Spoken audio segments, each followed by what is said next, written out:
On Tech News today, Turkey cuts internet freedoms, IBM's Watson goes to Africa, and Amazon buys a game company.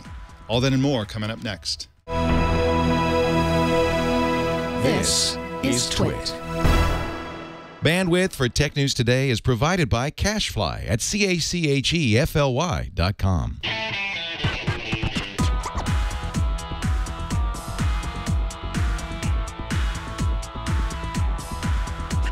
It's Thursday, February 6th, 2014, and this is Tech News Today.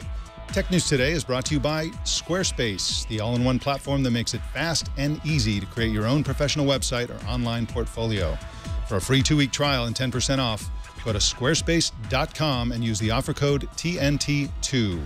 Welcome to Tech News Today. I'm Mike Elgin. I'm Sarah Lane. I'm Tanya Hall. And I'm Jason Howell. Tech News Today explores the top tech news in 30 minutes or less. Well, bad news from Turkey. The Turkish government passed new laws that make it easier for them to censor the internet and surveil the public. The laws have triggered both outrage by opposition parties and protests in the streets of Istanbul. They also allow the Turkish equivalent of America's FCC, called the TIB, to block any website without a court order, and it also requires internet providers to store all user activity data for 2 years and hand it over when requested by the government. Joining us to talk about this is Özgür Ukan, a writer and teacher who works at Istanbul's Bilgi University. He's Skyping in from Paris, France. Thank you so much for joining us, Özgür. You're welcome. You're welcome. So you were quoted in the BBC as saying the new internet law is, quote, catastrophic for Turkey. Why is this a catastrophe in your view? This law is already existed and it's already condemned by European Human Rights Court because it was against freedom of expression and other important and basic rights. Then we expect they just review the law through the rights. They just done the contrary, and they create a kind of law which legalizes the criminal act of surveillance, of privacy abolition, of arbitrary censorship, and total attack to the freedom of expression, freedom to know, right to know, and etc., and even freedom of communication, and of course press freedom, etc. We already a very bad record that. Why it is catastrophic, and after that the internet will not be the same. It's to be kind of Turkey wide web. Well, you said that the internet in Turkey won't be the same. I lived in Turkey last year, and there was already a lot of censorship in Turkey. Sure. I've read recently that something like 40,000 websites are currently blocked in the country, and that's about 10,000 more than last year. So in addition to these laws, there's also censorship itself by blocking websites is on the rise. Right. With this law, 56, 51 law, then they just strengthen their law, and they just create a kind of really criminal legislation. It's a surveillance state and arbitrary censorship. It's against internet economy, etc., etc. There's very, very big problems with law. How do you think this will affect Turkey's prospective membership in the European Union? I think this kind of we already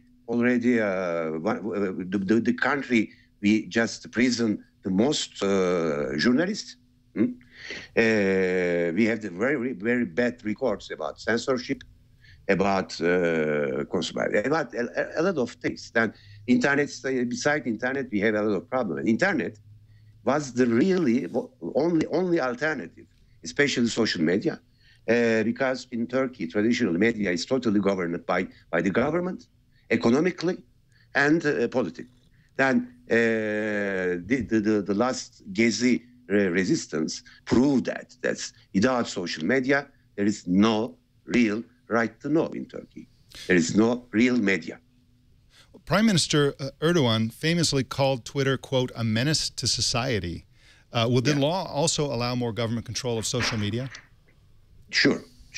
This is their real concern, because I call this law also as a kind of panic shot. Okay, because government panicked now. There's a lot of political stories and a lot of even the theoretical games, game theories, etc. in Turkey. Then its law also is against leaks, because social media is the main platform. A lot of people share the leaks, like the Snowden leaks, etc. They put somewhere, like Pastebin, etc., these kind of platforms, and they publish the links through Twitter, etc., etc. Sorry. Then they panic with why this law gets out too, and also the like United States, like Snowden leaks and the NSA scandals.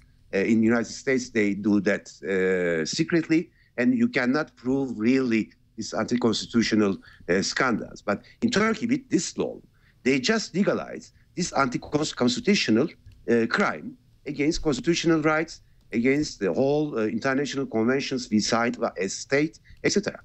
This law is a kind of a catastrophic surveillance state law, because TIB, the Telecommunication High Council, they create from TIB a kind of NSA-like body, and with extreme powers.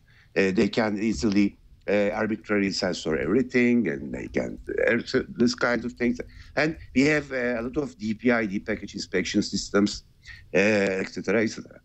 Well, thank you. I want to thank you so much for taking the time and late in the evening there in Paris to join us and explain and give your perspective on some of this. So thanks again for joining us. Economically catastrophic too. Okay, thank you. That's a great point. It could very well harm the economy. So thanks again for joining us. You can find Özgür at his website, which I'll spell for you. It's OZGURUCKAN.com. He's got a great blog there and a lot of great ideas. Thanks again. Bye. Well, we're going to tell you about Twitter's earnings report and what it all means in just a sec. But first, I want to talk to you about Squarespace. We talk a lot about Squarespace for people who build websites already, who are looking for a better platform to do that. And we certainly recommend that people move their website to Squarespace because everything goes better on Squarespace. We also talk about bloggers who are looking for a better blog. You got to go to Squarespace because the blogging tools are fantastic. But I also want to talk today about, for people who don't have a website, who don't have a blog, to think about having a website. There are a million reasons why you should probably have a website. If you have a small business, if you would like to have a small business, if you publish a self-published book and want to promote that book. Let me tell you a secret about the publishing industry. Book publishing, websites that promote books and sell books are terrible. 99% of the book sites that I've seen are horribly ugly sites. And if you write your own book or you write your own blog, you do any sort of content creation, creating a beautiful site will give you a huge advantage because it will make you look much better than everybody else out there. Squarespace is fantastic because they have beautiful templates for you to start with. So you go in there, you pick a template, and then you customize and modify it as much as you want. So you start out with something super beautiful, and then you end up with something that's both beautiful and unique on the whole internet because of the customization. If you ever have questions about your site, they have tech support 24 hours a day, 7 days a week, and a real human being who knows what they're talking about will answer your question very quickly, and starts at only $8 a month. And that includes a free domain name if you sign up for a year. The new Squarespace metric app for iPhone and iPad lets you check site stats like page views, unique visitors, and social media follows, and their blog app, which I love and use all the time, pretty much every day. You can make text updates, tap and drag images to change layouts, and monitor comments on the go. And if you have a blog, your readers will love you because you're going to be moderating stuff very quickly because you can do it from a mobile device. Squarespace, of course, takes care of all the hosting. That's one of the best parts. They take care of the hardest part for you, and it's very robust and never goes down no matter how popular you become. So start a free 2-week trial with no credit card required and start building your website today. When you decide to sign up for Squarespace, make sure you use the offer code TNT2 to get 10% off and to show your support for this show. We thank Squarespace for their support of Tech News Today. And remember that Squarespace is everything you need to create an exceptional website. Well, Twitter had an earnings report. I heard a rumor to that effect anyway. Yeah, actually, on yesterday's Tech News Today, we mentioned that they were having their earnings report. Tech News Tonight, last night, we reported kind of an interesting little quandary for Twitter after its first quarterly earnings as a public company. So it was a big one, closely watched. Twitter stock was down almost 13% in after-hours trading. That was coming from investors' concerns over slowing user growth. However, a day later, it's fallen a lot further. Twitter shares fell almost 25% this morning, which represents a loss of about $9.8 billion in market value. That is nothing to shake a stick at. The stock debuted at $26 back in November. A lot of people thought that Twitter was deliberately undervaluing itself so that it would rally in the stock market and not suffer the same fate that Facebook did for the 6 months after it went public and had a lot of trouble getting its stock to stay at a good level. Hit a low of 50 in early trading this morning. This is Twitter again. The shares peaked at just under $75 back in late December. So many folks thought, wow, I mean, Twitter, what a great buy. They went public in November. The stock price was a nice solid $26. Then it goes up almost $50. Do we think it was inevitable that it kind of had to come back down to reality, or is the decline in, not a decline in user growth, but the decline in the rise of user growth really spell problems for Twitter? You know, I don't think it spells problems at all. In fact, what I think, Sarah, is that, you know, to your point, I mean, it had to come back down. Twitter's got a lot of new initiatives. Vivian Schiller, who they brought on from NBC, who formerly was the CEO and president at NPR, they brought her on in January. They've got some really big initiatives that they're going to be rolling out. So there's still a lot to come from Twitter. But, you know, it's, you know, in fact, I reached out to her this morning and she didn't want to comment on it, but they are working on some really big things. And they're not, I don't think they're worried at all about this. Yeah. I mean, I think everybody should, especially investors, should give Twitter a break, because really every major social network that has been around for a few years, and especially, you know, Facebook and Twitter, they're all kind of plateauing a little bit. The rapid growth that we used to see is kind of a thing of the past, simply because there are so many alternatives. And some of those alternatives are social networks. Some of them are actual competitors, and some of them are completely different. People are leaving social networks and going to messaging platforms. People are leaving social networks and going to Snapchat.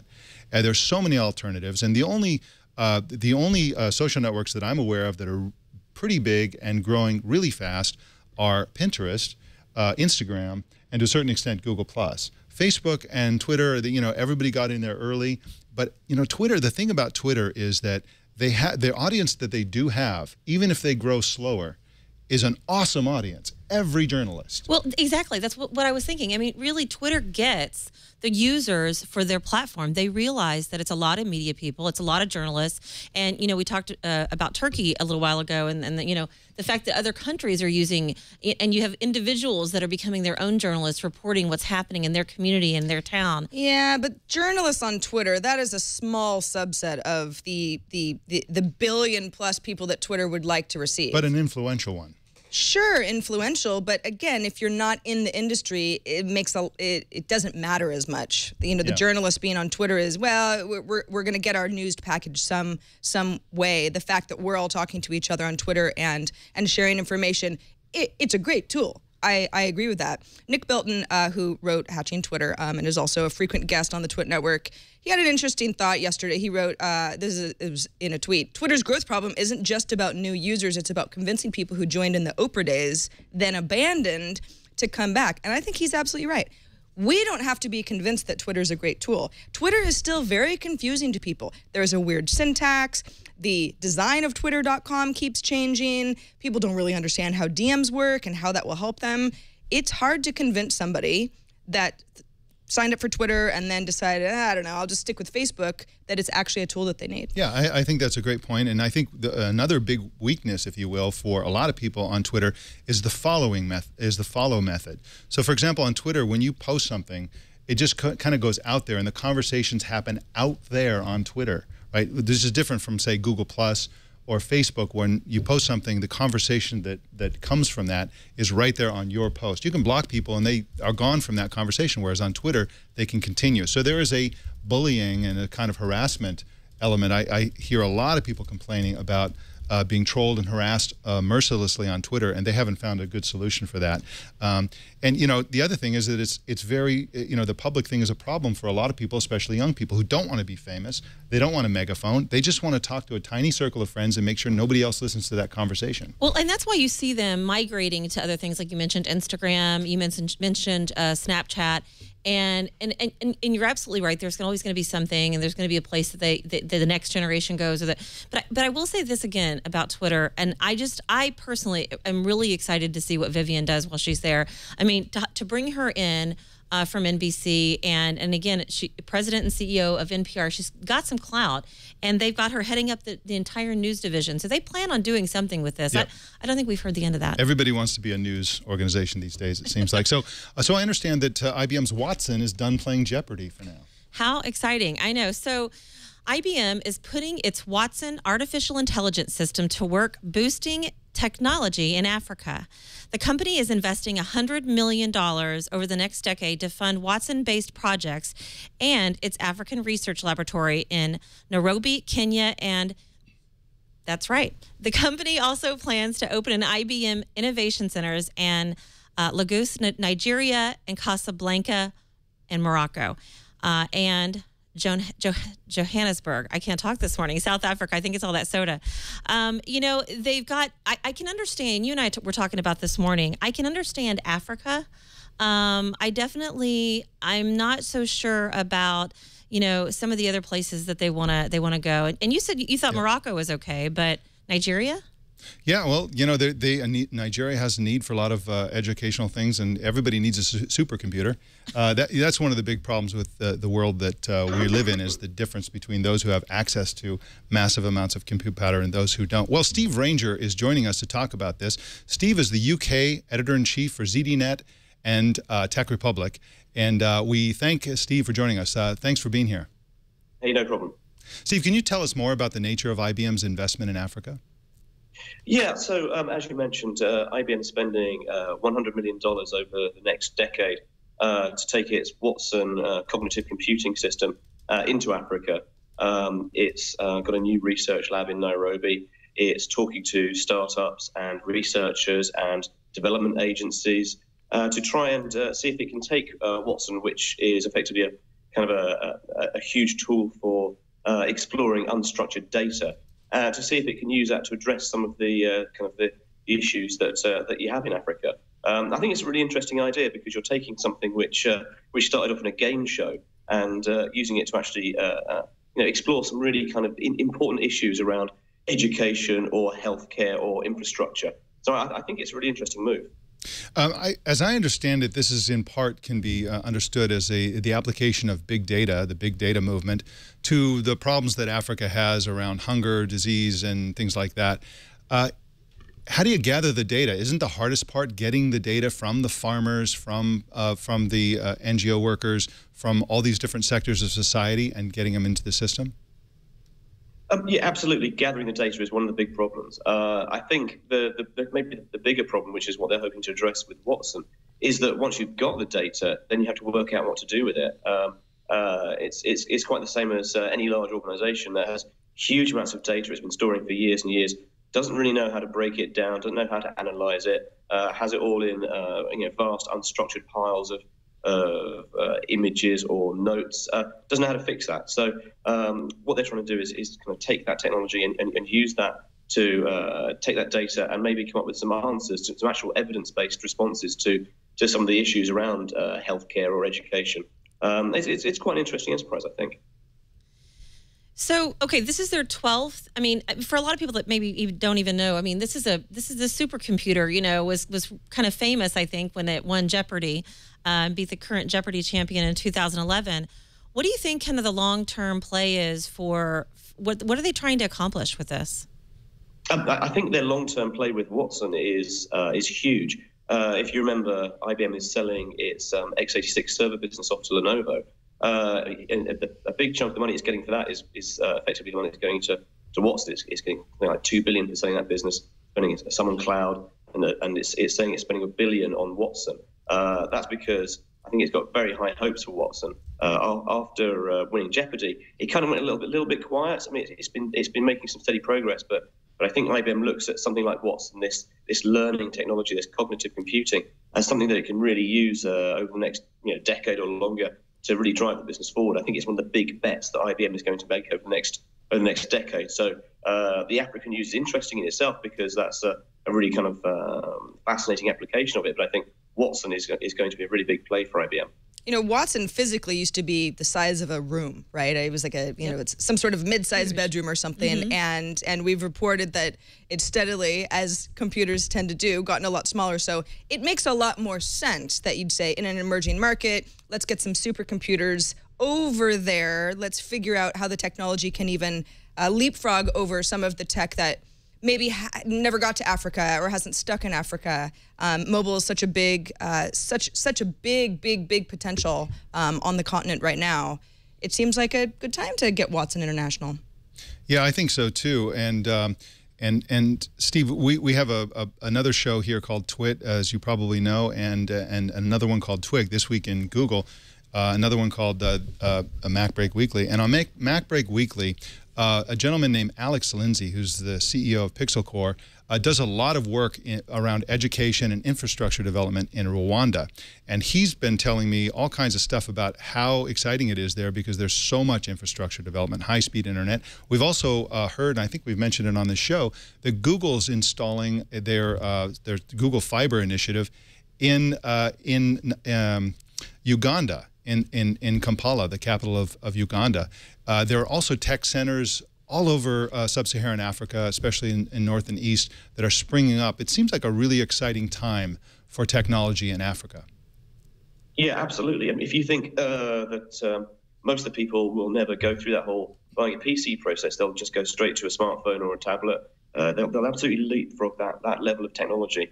So for IBM, I think it's quite interesting to be there just to kind of be part of that, to understand this huge kind of leapfrogging, very exciting, full of energy, full of excitement progress that's going on. And I think that's why it's really great that they're actually there doing it rather than kind of viewing it from outside. They're actually in there, in the market, in Africa, helping to fix problems right there and then rather than trying to impose something from outside. I think local solutions to local problems is a really, really good way of going forward with this. Well, thank you so much for bringing your insights to Tech News Today. Appreciate it. Pleasure. All right, you can find Steve at Steve Ranger on Twitter. A startup called Refresh launched a Google Glass app today that presents a dossier on the people you meet. It harvests this information from sites like LinkedIn, Facebook, Twitter, Foursquare, GitHub, AngelList, Yahoo, and Zillow. It also connects to your calendar and shows you a dossier of people you're about to meet. I think this is a fascinating app. This is exactly the kind of thing that people who are wearing Google Glass want, but the kind of people who are not wearing it don't want. Yeah, there are a lot of apps that are designed to highlight is one that comes to mind. It's designed to basically push information about people that you might be physically nearby. It makes sense if you're at a conference or if you're at a dinner party where you go, oh gosh, how do I know this woman? Oh yes, great.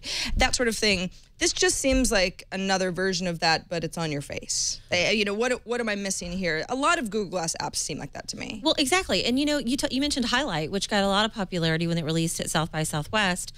But, you know, you really don't hear about it that much anymore. I mean, to your point, when is it really applicable, right? I mean, when are you going to use it? And I think at an event, I think, you know, if you're at a big conference, but then there's so much competition in the space. So I don't know. Yeah, I mean, as a Google Glass wearer, one of the things that's interesting about it is that people jump on the practical application of it. Yes, I mean, there is a Refresh app for the iOS, for iPhone, that does less. It does a lot more than the Google Glass app. The Google Glass does less, as almost all Google Glass apps do. It's a very limited user interface.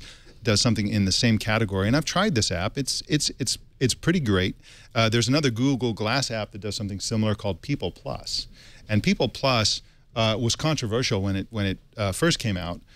Because, you know, it sort of feels like you're spying on people. But when you're wearing Google Glass, the experience of just having knowledge of the people you're talking to is pretty compelling. So, you know, it's pretty great. And the big difference is that you don't look down into your hand. The big you're looking into someone's eyes. Well, you can extend that idea all the way back to computer. Why do you need a phone when you have a laptop? Why do you need a laptop when you have a desktop? It's not about the practical value of being able to access that information, or that it gives you information you wouldn't otherwise have. It's about the experience of using Google Glass, and I also predict the experience of using smartwatches and other wearable devices, is that the information, there's another layer of barrier that's been removed between you and the internet, between you and the information you want, and psychologically that enhances your whole experience. Get rid of this. I know, well, but again, it's not about the practical application. It's about, to a certain extent, it changes your behavior. You learn things, just like phones. I'm old enough to remember that when you didn't know something, everybody went, "Well, that's too bad. Gosh, it's too bad I can't know that. It's impossible to." Nowadays, you have a question: who's that actress in the movie? What's the information? How old are you? Really? Old enough to remember, but so this removes it even further. So there are cases when you wouldn't even bother to pull out your phone, whereas in Google Glass it might pop up and just be in your face. You did mention though that to be the person who's talking to the person wearing Google Glass, it gets weirder and weirder. I mean, it's I don't really have that many people talking to me or wearing Google Glass because there just aren't that many wearers yet. However, you almost start to liken it as, once you realize the potential of what someone might be scanning about you because you're in their vicinity, it's almost like they're like, "Hi, nice to meet you. I'm holding a video camera. Let's chat." And you're like, "Ugh, I don't like that guy. He's creepy." Yep. And that's something that Google Glass or any other company who's trying to piggyback on this technology is going to have to deal with. Yeah, I mean, that is a good point. And, part of the problem there is that people aren't really clear about what personal information they've made public. It depends on what app is installed. It's every Google Glass wearer might be using it for different things, and that's where it gets weird. Maybe what we need for anyone wearing Google Glass is for them to also be wearing a shirt that shows everyone else what they're seeing in Glass. Yeah. So if they're reading a dossier on you, at least you know about it. Well, That's right. and there's other things out there that are sensory, about dating and you can be able to look at the person. I mean, there's all kinds of invasive, Sarah, to your point, technology that, and I get it. I don't want somebody looking at their phone when they're talking to me, much less wearing Google Glass, although obviously people are doing it, and I don't think it's technology that's going away. I think it's the more, how are we going to adapt to it? How are we going to like it? I've actually not worn it, but you're a big fan, obviously. Yeah, big fan, and it's something that we're all going to get used to, and whether you have glass or not, this information is generally available. I'm kind of bullish on Google Glass and things like it. I've written a column recently that said, however, that I think they should just remove the camera. The camera's freaking everybody out. Camera's causing all kinds of problems. First of all, people think that Google Glass is a camera that lives on your face, and that's how people use it. Google Glass users aren't really using Google Glass. They're using the camera. They're taking videos and pictures and stuff like that. That's and hardly exactly anybody's how I use installing it. Yeah. Hardly anyone installs these apps and uses them. Hardly anyone. And it's really too bad, because the apps are, to me, the best part. I absolutely love some of these apps. A lot of them don't work. This is all very early days and alpha-like, Right. but it's, the potential is definitely there. And I think that one way or another, we'll find our way forward. And, remember that Google had a face recognition app, and they sort of rejected, put the kibosh on it. That's right. But what they don't do, somebody else will do in an app form. That's a good point. Well, moving on to what might look like a bit of a good year for HTC, or at least a turnaround. 2013, not a good year for the company. Their sales dropped 30% last year, which was the company's third annual decline. So it wasn't just some bad year. Product delays were part of the problem, a shrinking marketing budget, competitors like Lenovo, LG. HTC also posted its first annual net loss in 2013. However, Chang Chialin, who's the chief financial officer and head of global sales for HTC, which is based in Taiwan, tells Bloomberg that an updated version of the One smartphone, which even though it didn't save the company, has been well received so far, plus a new wearable device that the company's been working on and a better focus on marketing, is going to turn things around this year. Apparently, this wearable device won't be available anytime before the Christmas season, so we're looking at almost a year from now. And apparently, there have been some setbacks because, as other companies have been vocal about, it's hard to make something where the battery life makes sense. And you're starting to get into the idea of solar technology, and it sounds like the folks at HTC don't want to rush out a product that isn't going to make HTC seem head and shoulders above what some of their closest competitors have on the market as well. Samsung comes to mind. The executives declined to tell Bloomberg whether HTC's marketing budget is going to rise this year. Famously, Robert Downey Jr. signed a $12 million contract in 2013 to sort of be the face of HTC. I don't know. Didn't make me buy anything from HTC, but he's certainly a big name. And then Bloomberg also reported, an anonymous source, that the next HTC One model may be coming as early as March. All right, well, that's next month. That's right around the corner. It is a very nice phone. Yeah. But it didn't put HTC in any sort of top bracket for, the Android marketplace. I haven't seen anything that makes me believe that they're going to turn this around. Yeah. They're putting their hopes on making tons of money with a smartphone and with a smartwatch.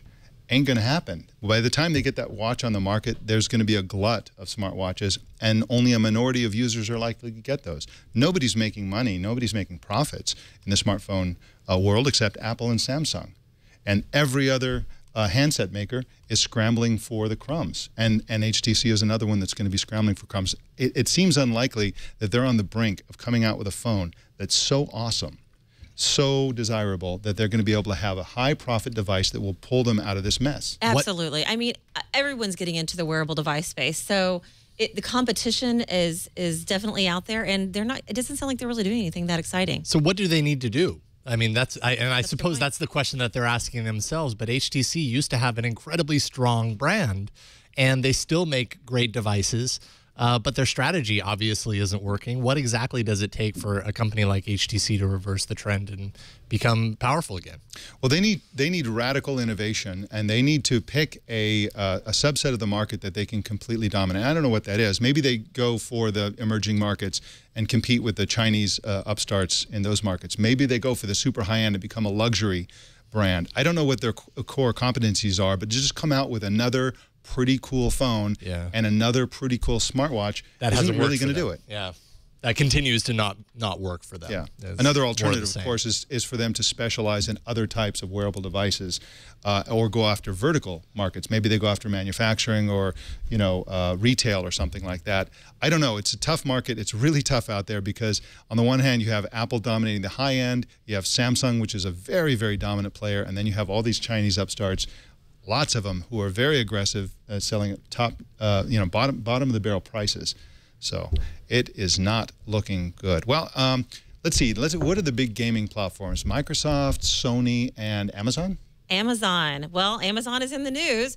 We talked about Microsoft earlier this week. Amazon has acquired Double Helix Games, the maker of Silent Hill, Killer Instinct, and many other titles. Amazon said that Double Helix games, now available, currently in development, will be supported in the future. So for those who are wondering, we reported previously that Amazon was rumored to be working on a low-cost game console. Well, that would compete with Xbox and PlayStation, which makes a lot of sense. Microsoft has been really successful in this space. I am not surprised at all that this is something that Amazon is doing. In fact, it's a smart play. They've been hiring a lot. They've really ramped up their staffing. That was, I just got back. I've been in Seattle, and they've done a lot of recruiting and hiring. This is an interesting strategy. It's I'm very curious as to see where they're going to take this. Yeah, it seems like every Silicon Valley or technology company wants to get into the Hollywood business, making TV shows and movies and things like that. And now games. Everybody wants to be a content creator.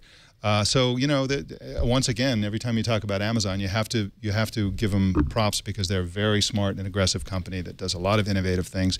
And so it's going to be really interesting. I think it's kind of also interesting that they had planned to announce this on February 13th. Most likely, and that because of a leak, they were forced to come out and confirm this news. Does Amazon have what's considered a original television content hit yet? I know it's got Betas, which is about Silicon Valley, which I haven't seen, but I haven't heard it's good. Mm-hmm. The reason I ask is because it only takes one hit. Yep. Really, right? Whether it's one a game, house of cards. One house of cards, or a show, or an original movie, for people to go, oh, whoa, Amazon's a gaming studio now. That's great. Right. And so I think that this is just a natural progression for the company. They want original content, and acquiring a established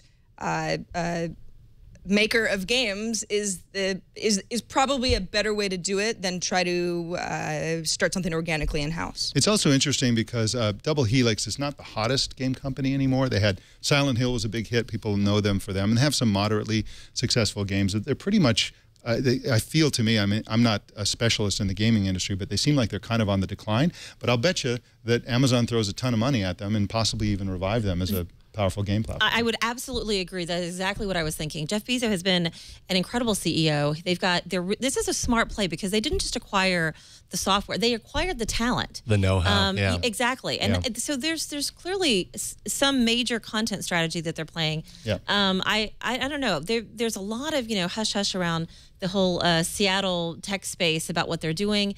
They've got some big initiatives ahead. Yeah, and we were actually talking about a couple of weeks ago on All About Android about Amazon's kind of fabled, set-top box in the living room possibly being under $300. And we're like, why would anyone pay $300 for a set-top box? There's like an Android console that plays games but does Netflix and everything when everything else is at $99. But then when you tack this into the equation, it's kind of like Nintendo having their console that you pay a little bit more for, but that's because Nintendo also makes great games only for their console. So maybe you end up getting this and it justifies the $300 cost for their set-top box. That's right. And if it starts out at $300, you can be sure that it'll be, if it's Amazon, it'll be $150 in 6 months. They'll start discounting it very heavily. Well, a little follow-up. We told you yesterday about Japanese reports that Sony would be getting out of the PC business by selling its VAIO unit to an investment fund called Japan Industrial Partners. Today, Sony confirmed that information, and the deal is expected to close by March. Sony also announced plans to lay off 5,000 workers globally by March of next year. The company will also spin off its TV business into a separate subsidiary by July. Sony's fiscal year ends in March, and the company is forecasting a huge loss, about $1.1 billion for the year. Exiting the North American ebook business as well. Yeah, that's right. Okay, let's move on to something fun. The high seas, taking a cruise. Everybody likes taking a cruise. I've only been on one cruise in my life, but I had a lot of fun. But it's better when you have a view from your room. You get the little porthole, you can see the ocean, you don't feel so claustrophobic. Those rooms are small. But if you don't have a view, the next big thing is a TV that shows you a video of what might be your view. That's Royal Caribbean's idea anyway. They have something called virtual balconies that are in 81 rooms on a new cruise ship. 80-inch TVs, high-def TVs. Those are huge televisions that show near real-time video of what your view would be. So it's not like a Yule log. It's actually what's going on outside. So it's somewhat, I don't know. If you had a window, then this is what you would see, and you pay less, of course, for the video version of it. It's taken by 2 RED Epic digital cinema cameras. The virtual balconies will supposedly feel like you're actually looking at the view, but it might look more like a TV playing a view. I don't know. This is Total Recall right here. Yeah. This is an original, not the remake. You remember the original Total Recall? They did this. I do. It's funny because as soon as you started talking about it, I kept thinking about the cruise that was just returned, the Princess Cruise with 170 sick passengers. Maybe they're doing this because everybody's getting sick on cruises and they can't actually do anything. Put the cameras in the kitchen. I want to keep an eye on what they're doing in the kitchen before everybody gets sick. Having the window, there's only so many rooms that can be on the outer perimeters. Those little staterooms are teeny tiny. Yeah. So they're even psychologically, I think that it will make at least some passengers feel a lot better. Yeah. They're not missing out on. I still want to change the channel. Well, that's our show. Send your news tips to our email address at tnt@twit.tv or call 260-TNT-SHOW and leave a message for us. Also, upvote the stories you'd like to see us cover on our subreddit at technewstoday.reddit.com and find the rest of our social pages by searching for Tech News Today on Twitter, Facebook, Google+, and YouTube. And if you haven't already, subscribe to Tech News Today at twit.tv/TNT. Thanks for tuning in. We'll see you tomorrow.